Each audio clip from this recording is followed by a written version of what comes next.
So over here you can see that I have a table generated by query design, and here you can see that in member ID there are values from 101 to 104.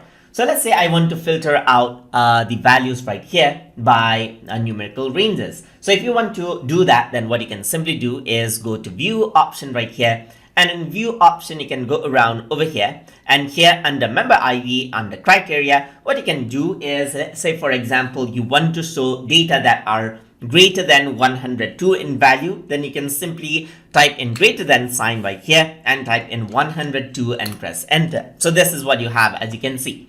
If I were to go around over here onto view, now you can see that here all the values, the member ID being displayed out is greater than the value of 102, meaning the 102 value itself is not included. If I were to click on view right here, and instead of just greater than, if I were to type in greater than or equal to 102 right here, and then if I were to go to view, now you can see that 102 is included as well, because it is 102 is equal to 102, and you can see that there's greater than values right here. Let's say for example 103 is greater than 102, so it is included right there. So let me just go back on to view right here. You can also go around and type in less than right here, so less than 102, go around into view. Now you can see that the values less than 102 is included. Similarly, you can go around over here and type in less than or equal to 102, and then go around into view. Now you can see that this is what you have right here.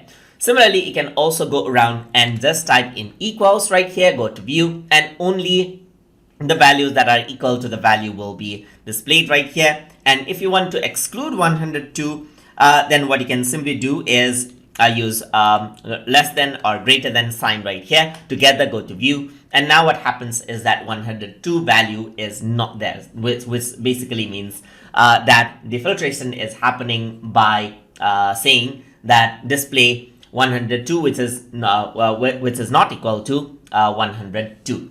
So that is how you can filter out the query data by using numerical ranges inside of Microsoft Access. So hope you guys learned something as always. And as always, please like, comment, share, and subscribe.